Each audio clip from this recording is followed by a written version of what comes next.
열처녀의 비유는 주의 재림에 관한 이야기죠. 이 비유를 이해하려면 이스라엘 사람들이 어떻게 결혼식을 했는지 요걸 조금 아셔야 됩니다. 사람들이 사는데 제일 중요한 그 의식이 결혼식, 장례식이지 않습니까?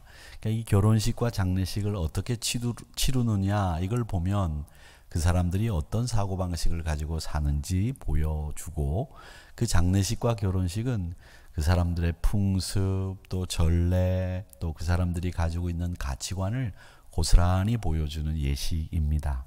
이스라엘 사람들은 결혼식을 어떻게 했는고 하면 밤에 했습니다. 제가 말씀을 드리지만 이스라엘 사람들은 이 하루의 시작을 우리처럼 아침에 해가 뜰 때 하루가 시작하는 게 아니라 밤에 해가 지면서 하루가 시작되는 것으로 우리와는 정반대의 시간 개념을 가지고 있었습니다. 그래서 하루 해가 지는 시간이 하루를 시작하는 날이다 이렇게 생각을 해서 하루가 시작하는 이 밤에 이 결혼식을 했습니다. 그리고 신랑 신부는 보통 결혼하기로 약속을 하면 1년 정도 약혼 기간을 갖습니다. 그리고 1년이 지난 후에 신랑이 신부 집으로 가서 약 일주일 동안 피로연과 결혼식을 하고, 그 피로연과 결혼식이 끝나면 신랑 집으로 데려가는 것이 관례였습니다. 근데 그 1년 동안 약혼을 하고 1년 동안은 이 신랑 신부가 호칭을 어떻게 불러드냐 하면, 우리 한국 분들은 요즘에 결혼하고 난 뒤에도 신랑을 남편 여보라고 안 부르고 오빠라고 부르는데, 그건 여동생이 오빠에게, 그러니까 남자 오빠 위손이 오빠에게 부를 때 오빠라고 부르는 거지, 남편은 오빠라고 부르면 안 됩니다. 제가 분명히 말씀드리지만 제 앞에서는 남편을 오빠라고 부르는 일이 없도록 주의해 주시고, 또 아내를 가리켜서 뭐 그 아이 이름을 부르는 분들이 계세요. 뭐 누구야 아이 이름을 부르는데 그것도 안 됩니다. 우리가 정식으로 결혼을 하면 아내와 남편에게는 여보라고 하는 공식 명칭이 있습니다. 여보라고 불러주시기 바랍니다. 여보 이렇게 불러야 됩니다. 그런데 이 약혼을 하게 되면 이 신랑 신부, 약혼한 신랑 신부가 뭐라고 불렀느냐 하면 그때부터 남편 아내라고 불렀다는 거예요. 마태복음 1장 19절 말씀에 보면 요셉이 자신의 정혼한 마리아가 아기를 가졌다는 것을 알게 됩니다. 그래서 이 아기를 가졌다는 것을 알고 난 뒤에 어떻게 처신을 했는지 그 기록이 나와 있는데, 그의 남편 요셉은 의로운 사람이라 그를 드러내지 아니하고 가만히 끊고자 했다라고 하면서 이미 약혼한 사이임에도 남편이라고 호칭을 성경에서는 쓰고 있다는 것을 보여주고 있습니다. 자, 이렇게 해서 결혼식이 진행이 되게 됐는데, 이 결혼식이 진행될 때에 신랑과 신랑 친구들이 신부 집으로 오죠. 근데 그 오는 것이 시간이 정해져 있지 않기 때문에 신랑 친구 중에 한 명이 미리 신부 집에 가서 언제쯤 도착할 거다 알려주게 됩니다.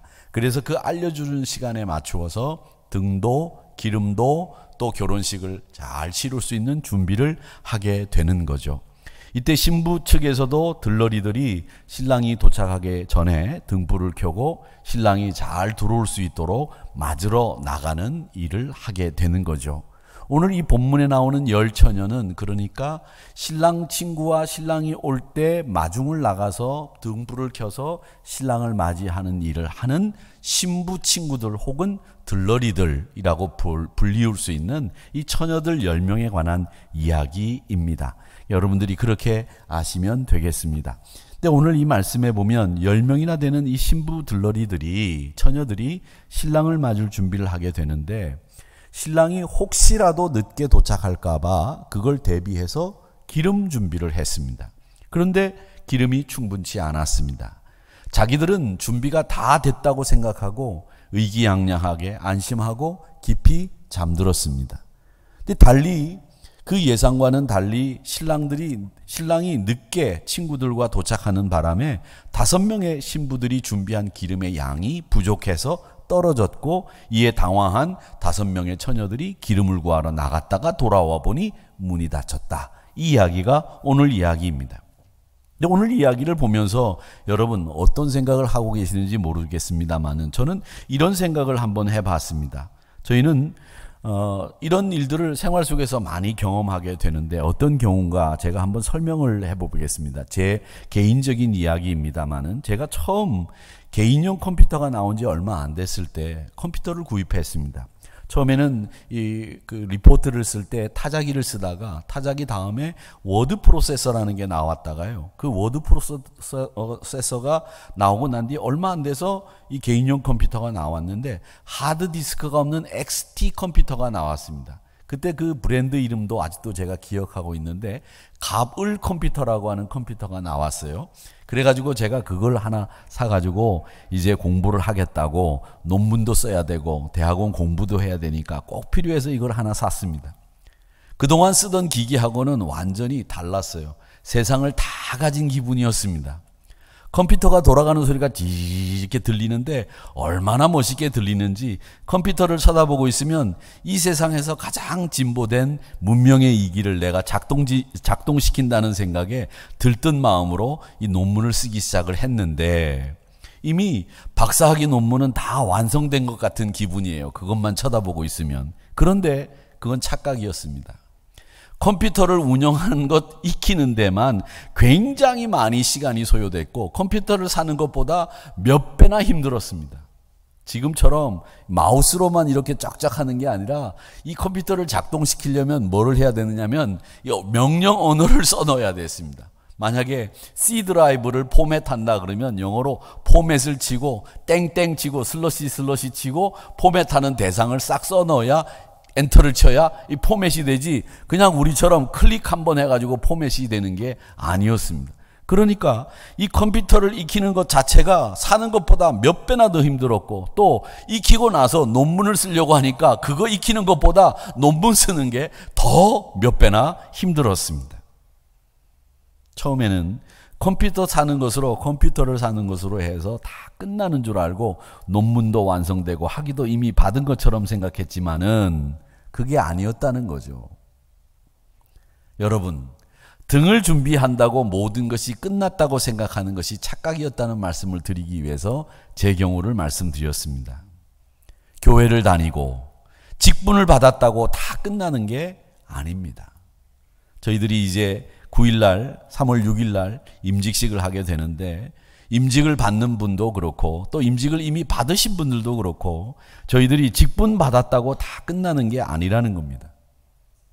그보다도 더 많이 그것을 익히고 그것을 활용할 수 있는 방법을 배워야 되고요, 또 그것을 이용해서 논문을 쓰든 리포트를 쓰든 우리 작업을 하는 일은 더 몇 배 힘들다는 겁니다.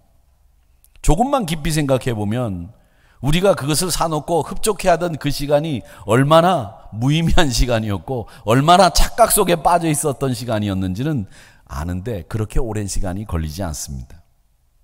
우리도 직분을 받고 교회 다닌 지 오래됐다고 다 된 것처럼 생각하는 경우들이 가끔 있습니다. 직분자들이 그런 경우들이죠.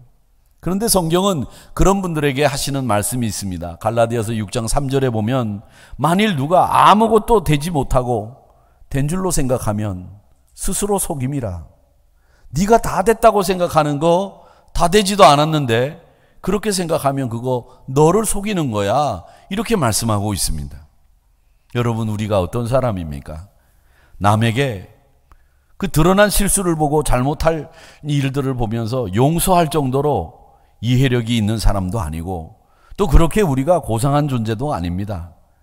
다 비슷비슷하게 부족한 사람들이고, 우리도 똑같은 실수를 저지를 수 있는 사람들입니다.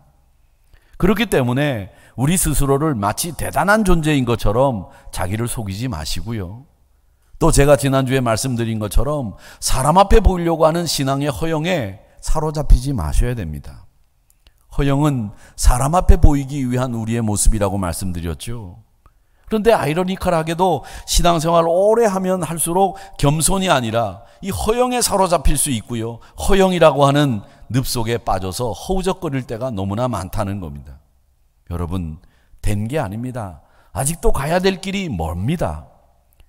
그런데 기름을 준비해 놓고 이게 다 된 줄 알고 결혼식이 다 끝난 것처럼 혼고단 잠에 빠져버리는 이 5 처녀들, 물론 다 10명이 잤습니다마는 자기 스스로 다 된 것이라고 생각한 것, 이것이 그 5 처녀들, 기름을 미처 완벽하게 준비하지 못한 그들의 실수 아니었는가, 이런 생각을 해봅니다. C.S. 루이스의 스크루테이프 편지라는 책이 있습니다. 제가 새벽에도 잠깐 말씀을 드렸습니다만 참 재미있는 책입니다. 31개의 편지로 되어진 책인데요, 이 C.S. 루이스는 요즘에 가장 많이 뜨고 있는 목사님들 이야기의 원류라고도 볼 수 있는 분입니다.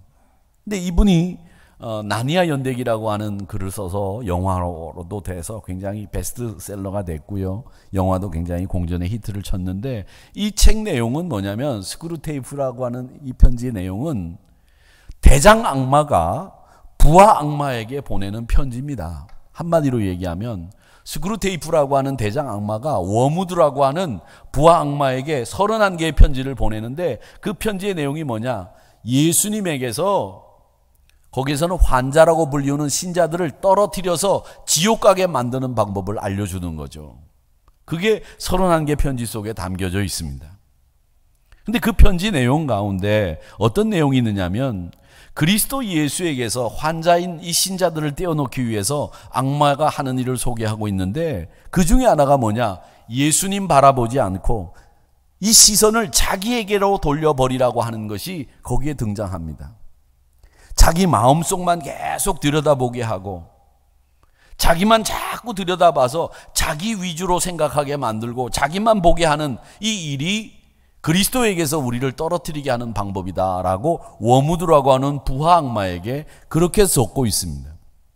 그러면서 뭐라고 얘기하느냐면, 내 의지로 나는 예수 잘 믿고 있다, 나는 하나님의 사랑을 스스로 받고 있다고 생각하게끔 만들어서 이 감정만 자꾸 부추겨가지고 그런 감정을 만들어내게 되면 지옥에 보낼 수 있다고 생각하는 거죠. 사실이 없는 감정만 있게 하는 것. 자기는 예수님의 사랑을 확신하고 있지도 않으면서 예수님이 나를 사랑하고 있을 거야 라고 스스로 자기 감정을 그렇게 만들어가지고 착각하는 거죠. 예수님이 나를 사랑하는 것에 대한 확신 없이. 그러면 그 사람들은 지옥을 보낼 수 있다, 그리스도에게서 그 환자를 떼어놓을 수 있다, 이렇게 가르치고 있습니다. 여러분, 우리가 신앙생활 하면서 얼마나 우리를 바라봅니까? 예수님을 바라보고 예수님을 따라가야 되는데, 우리가 예수님 바라보고 예수님 따라가지 않고 자꾸 나만 보는 거죠. 그래서 히브리서 12장 2절에서 뭐라고 말씀하십니까? 믿음의 주여 온전케 하시는 이인 예수를 바라보자. 기쁨을 위하여 십자가를 참으사 하나님 우편에 앉으셨다, 그렇게 말씀하지 않습니까? 기쁨을 위해서, 하나님 보좌 우편에 앉기 위해서 십자가를 참으시고, 그가 십자가를 이기시고 하나님 보좌 우편에 앉으셨는데, 그것이 우리가 바라보아야 될 예수님이다. 그분이 믿음의 주요 우리를 온전케 하시는 이인 예수다, 이렇게 말씀하고 있지 않습니까? 사랑하는 성도 여러분, 주님 바라보십시오. 그것이 우리 승리의 길입니다. 자꾸 나만 바라보고 자꾸 내 마음속만 들여다보지 마시고 주님 바라보고 주님 따라가는 일, 그게 우리 신앙생활이 해야 될 일입니다. 신자가 해야 될 일입니다. 그게 천국 가는 길이죠. 누구를 바라보느냐가 참 중요합니다. 그리고 오늘 이 말씀에서 두 번째로 살펴봐야 될 문제가 있습니다. 10절에 보니까 그들이 5 처녀가 기름이 떨어진 줄 알고 사러 갔어요, 기름을. 신랑이 기름을 사러 간 사이에 왔기 때문에 준비하였던 자들은 함께 혼인잔치에 들어갔지만, 신랑이 왔는데도 기름이 떨어져서 그 기름을 미처 준비 못한 사람들은 기름을 사러 간 사이에 문이 닫혀서 혼인식에 들어가지 못했다, 이 얘기입니다. 우리가 잘 알고 있는 이야기죠. 그런데 우리가 잘 알고 있는 이 이야기의 문제점, 우리가 놓치고 있는, 간과하고 있는 문제점, 이걸 한번 생각해 보자는 거죠. 우리는 이 말씀을 볼 때마다 제일 중요하게 보는 포인트가 있습니다. 그게 뭐냐? 문이 닫혔다는 거죠. 이 사실에만 주목하면 우리가 한 가지 놓친 것이 생기게 됩니다. 놓치는 게 생기게 되는 거예요. 그게 뭐냐? 문이 왜 닫혔습니까? 문이 왜 닫혔어요? 결혼식을 치룰 시간이 없기 때문에, 이제는 결혼식을 시작해야 되기 때문에 시간이 없어서 문이 닫힌 거예요. 더 이상 결혼 시간을 미룰 수가 없어서 문을 닫고 결혼식을 시작한 거죠. 그런데 지금 기름을 준비하지 못한 신부 들러리들은 뭘 하고 있느냐? 기름을 사러 갔습니다. 문이 닫혔다는 문제는 기름이 없어서 문이 닫힌 게 아니라 시간이 없어서 문이 닫힌 거예요. 시간이 없어서. 그렇다면 이 다섯 처녀는 지금 기름을 사러 갈 것이 아니라 신랑의 양해를 구하든지 이 결혼식을 할 수 있도록 만드는 이 문제 해결은 결혼식을 하게끔 해야 되는 거지, 기름을 사러 가서는 안 되는 거죠. 그런데 자기들이 기름을 사러 가면 된다고 생각을 하고 나간 겁니다. 뭘 얘기합니까? 자기들이 문제를 해결할 수 있다고 착각한 거예요. 그 자신이 해결할 수 있다고 하는 자신감이 문제였던 겁니다. 문제를 해결하기 위해서 그 문제 해결의 본질이 뭔지를 못 본 거예요. 나는 기름을 준비할 수 있다, 이 생각이 문제인 거예요. 기름을 구하는 것보다 실상 더 중요한 것은 신랑과 결혼을 시키는 거죠. 지금 이 모인 모든 사람들의 목적은 결혼이에요. 결혼. 하나님과 부모님, 하객들 앞에서 언약을 맺는 일을 어떻게 하면 할 수 있을까? 기름이 없는 상황에서 이걸 생각해야 되지, 기름을 구하러 바깥으로 뛰어나가는 것은 자기들이 구할 수 있다는 착각 때문이었죠. 그렇습니다. 여러분, 신앙생활이라고 하는 것은 내가 하는 게 아닙니다. 내가 한다고 생각해요. 내가 미처 준비하지 못한 것들을 내가 준비하면 신앙생활 잘할 수 있다고 생각해요. 이게 오늘 여기 신부들 가운데, 신부 친구들 가운데 5명이 잘못한 태도, 그거예요. 차라리 신랑에게 가서 잘못을 용서받고 이해를 구하고 같이 잔치에 참여할 수 있는 방법을 모색하는 것이 더 현명한 것이 아닐까? 이런 생각을 해보는 겁니다.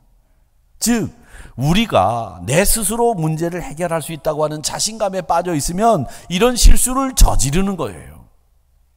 내가 해결할 수 있다는 착각, 이겁니다.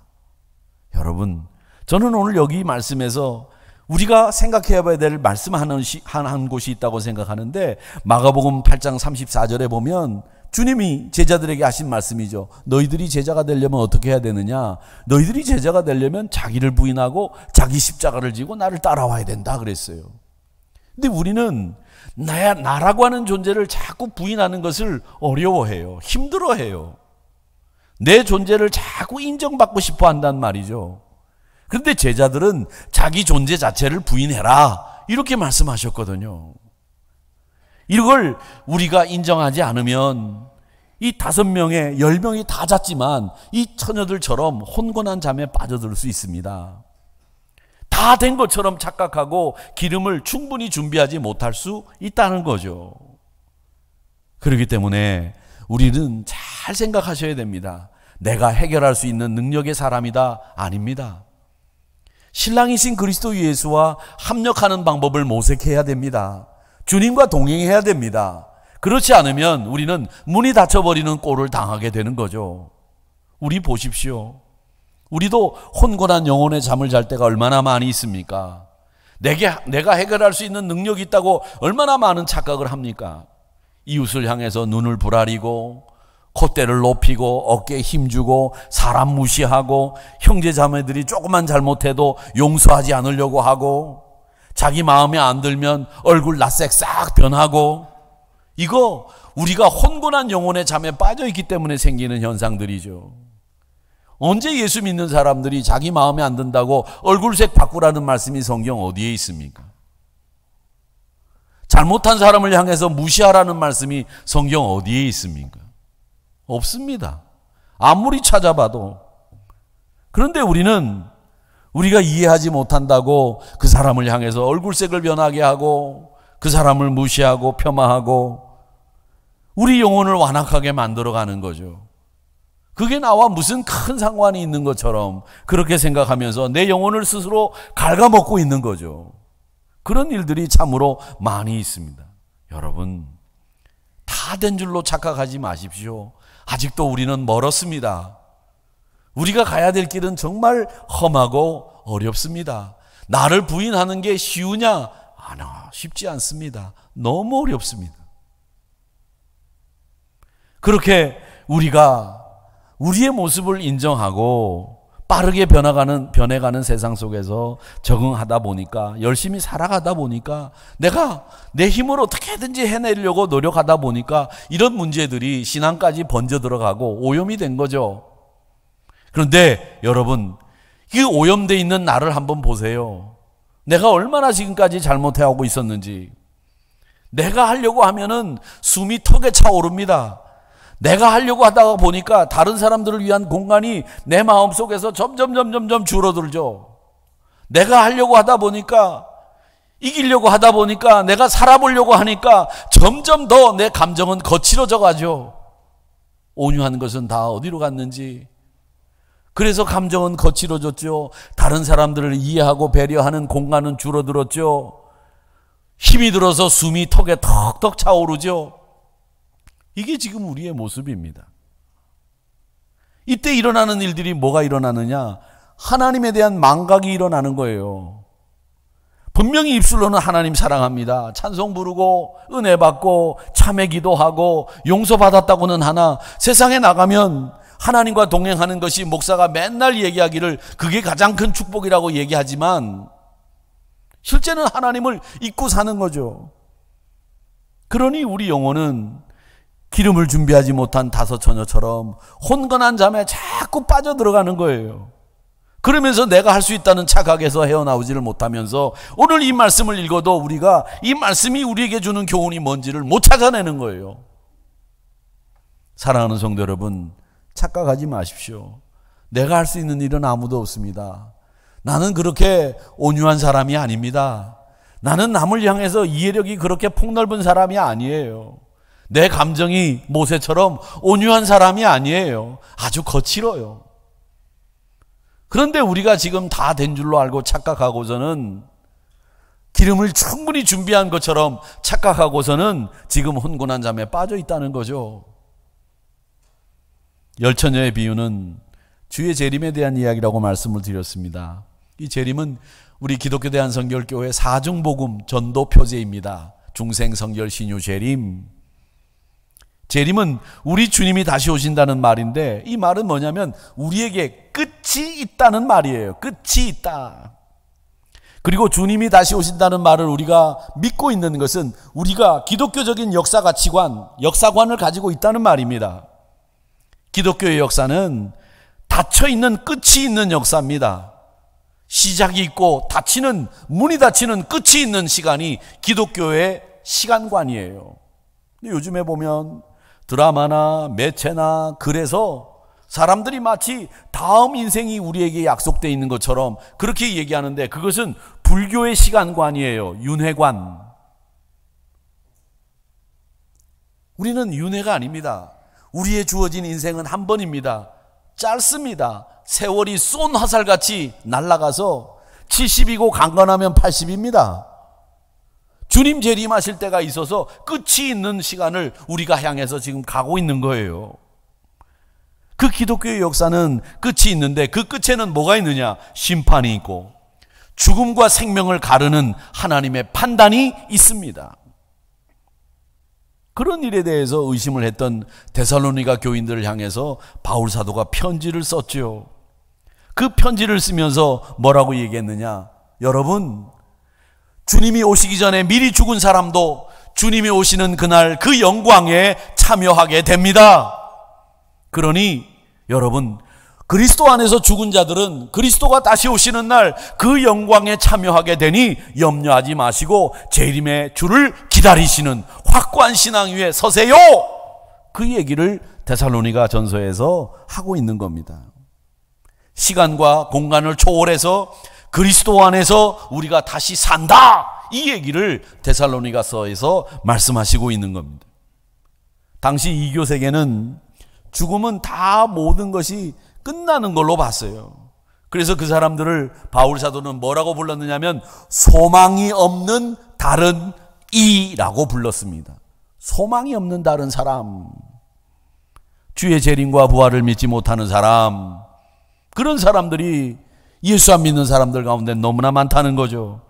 그래서 데살로니가전서 4장 16절 17절 말씀에 보면 이런 얘기가 납니다. 주께서 호령과 천사장의 소리와 하나님의 나팔 소리가 친히 하늘로부터 강림 내려오게 될 텐데 그리스도 안에서 죽은 자들이 먼저 일어나게 되고 그 후에 우리 살아남아 있는 자들도 그들과 함께 구름 속으로 끌어올려 공중에서 주를 영접하게 하시리니 그리하여 우리가 항상 주와 함께 있으리라. 주와 함께 있겠다는 거예요. 이 구름 속으로 끌어올려라고 하는 말을 우리가 신학적으로 만든 말이 휴거라는 말이 여기서 나오는 거죠.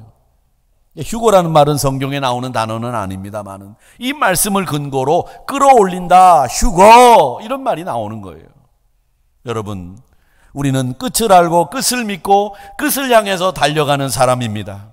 그 끝은 우리에게 책망의 시간, 형벌의 시간이 아니라 칭찬의 시간이요 존귀함을 받는 시간이고 그리스도와 함께 영광으로 온 만국을 다스리는 시간입니다. 생명의 면류관을 쓰는 시간이고요, 주님과 함께 다스리는 시간이 되는 겁니다. 누구인가는 종말의 시간이 되지만 예수 믿는 사람에게는 승리의 시간, 그 시간이 문이 닫히는 이 끝의 시간이에요. 이걸 아모스 선지자는 여호와의 날이라고 불렀습니다. 여호와의 날. 이 아모스 선지자는 그 유명한 말을 했죠. 공의를 하수같이 정의를 물같이. 아모스 선지자가 한 말인데 이 아모스 선지자는 남유다의 선지자였어요.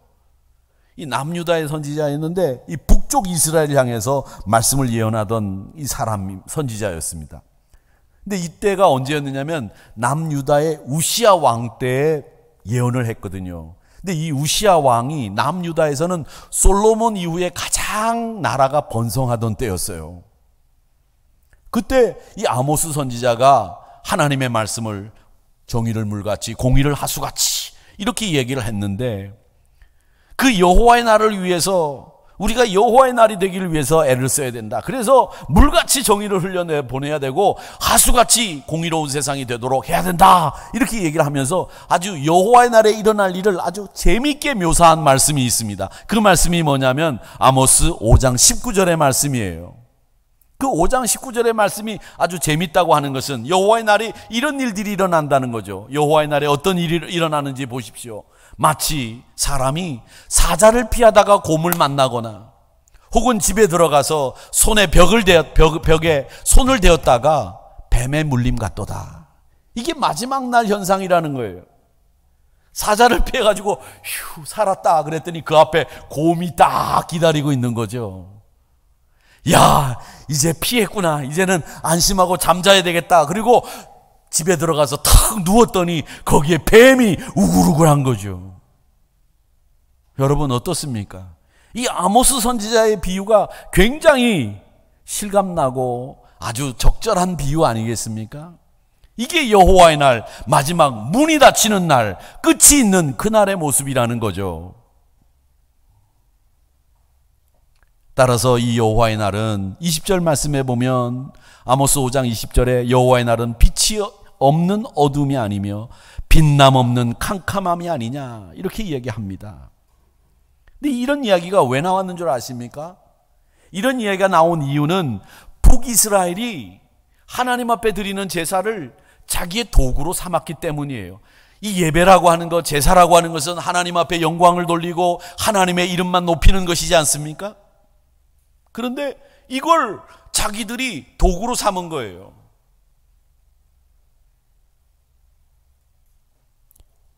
역시 우리도 마찬가지입니다. 예배는 우리를 위한 도구가 아니에요. 예배는 사람이 드러나는 시간이 아니에요. 오직 예배는 하나님의 영광, 하나님 한 분만 드러나는 시간이어야 합니다. 그게 예배의 본질이에요. 근데 그 예배의 본질을 이스라엘 사람들이 잊었어요. 그래서 하나님이 진노의 말씀으로 여호와의 날에는 어떤 일이 일어날 건지 아냐? 사자를 피했더니 그 앞에 곰이 떡하니 버티고 있고, 안심하고 이제 집에 들어가서 잠만 자면 되겠구나 하고 누웠더니 뱀에 물리는 일들이 벌어지는 그날이 여호와의 날이다. 이렇게 말씀하고 있습니다. 사랑하는 성도 여러분, 우리가 오늘 이 말씀을 보면서 한번 생각해 보세요. 내가 지금 신앙생활 하면서 이 본질을 잊어버린 채로 도구로 삼은 것은 없는가? 그날이 오기 전에 우리가 회복시켜야 될 신앙의 요소들은 없는가? 종말을 사는 우리 그리스도인들은 지금부터 무엇을 살리고 무엇을 회복해야 되는지, 내가 도구로 전락시킨 것은 무엇이 있는지, 이런 것들을 한번 살펴보면서 충분히 기름을 준비했다고 착각하지는 않았는지, 그러면서 나는 이만큼 준비했으면 됐으니 나는 혼곤한 잠에 빠져들어 지금도 잠에서 헤어나오지 못하는 이런 신앙은 아닌지 한번 생각해 봅시다. 오늘 이 말씀은 이제 모든 것을 제자리로 돌려야 된다는 말씀을 하시고 있습니다. 그것이 제자리로 돌려지지 않으면 그 마지막 때에 문이 닫히면서 하나님이 강제로 모든 것을 되돌리는 시간이 될 터인데, 그때 우리가 만약 회복시키지 않았다면 책망받고 진노의 날이, 아모스 5장 19절의 말씀처럼 사자를 피했다가 곰을 만나고 집에 들어갔다가 뱀에 물리는 일들이 벌어지는 그 날을 맞이하게 될 거다, 이렇게 말씀하시는 거죠. 기름은 여러분, 신학자들에 따라서 믿음이다, 선한 행동이다, 성령 충만이다, 이렇게 해석들을 합니다. 저는 그게 어떤 것이라도 괜찮다고 생각합니다. 믿음도 기름이 해당될 수 있겠고요. 또 우리가 하는 선한 행동도 이 기름을 준비한 것이 이 선한 행동을 준비하는 것도 좋겠고요. 성령 충만도 좋겠고요. 다 적절한 해석이라고 생각합니다. 그런데 저는 이 말씀에서 우리가 받아야 될 교훈, 그거보다 더 중요한 교훈 뭐냐? 이거라고 생각해요. 나도 이 미련한 다섯 처녀처럼 기름 준비하지 못할 수 있다. 나도 혼곤한 잠에 빠질 수 있다. 이 교훈을 받자는 거죠. 재림을 기다리면서 살아가는 우리들이 나는 이만하면 됐어, 나는 다 된 거야, 이렇게 생각하다가 문이 닫혀버리는 경우들을 만날 수 있다는 거죠. 우리가 지금 혼곤한 잠에 빠져 있을 수도 있다는 거죠. 내가 기름이 충분히 준비됐다고 생각하는 이 착각에서 헤어나오지 못하면 우리도 기름을 사러 뛰쳐나가는 어리석은 짓을 할 수도 있게 된다는 겁니다.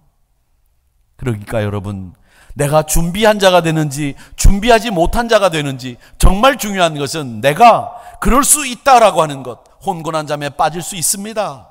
나도 기름을 준비하지 못할 수 있습니다. 이런 가능성을 염두에 두고 늘 깨어있는 신앙, 그게 오늘 이 말씀에서 받아야 될 더 중요한 메시지가 아닌가, 저는 그런 생각을 합니다.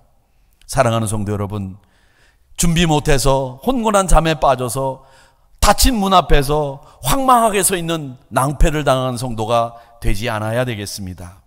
그 사람이 나도 될 수 있다고 하는 교훈을 이 말씀을 통해서 배워야 되겠습니다. 믿음은 착각이 아니라 확신입니다. 주님 다시 오신다는 확신, 주님이 나를 사랑하신다고 하는 확신, 주님이 나와 언약을 맺으신 것을 꼭 이루신다고 하는 확신, 그 확신을 가지고 살되 혼곤한 잠에 빠지지 마시고, 다 준비됐다고 하는, 됐다고 하는 착각에 빠지지 마시고 철저하게 준비하며 깨어있는, 그리고 주님이 나를 사랑하신다는 확신 속에 기쁨으로 주님 맞이할 수 있는 성도들이 다 되시기를 주님의 이름으로 축복합니다.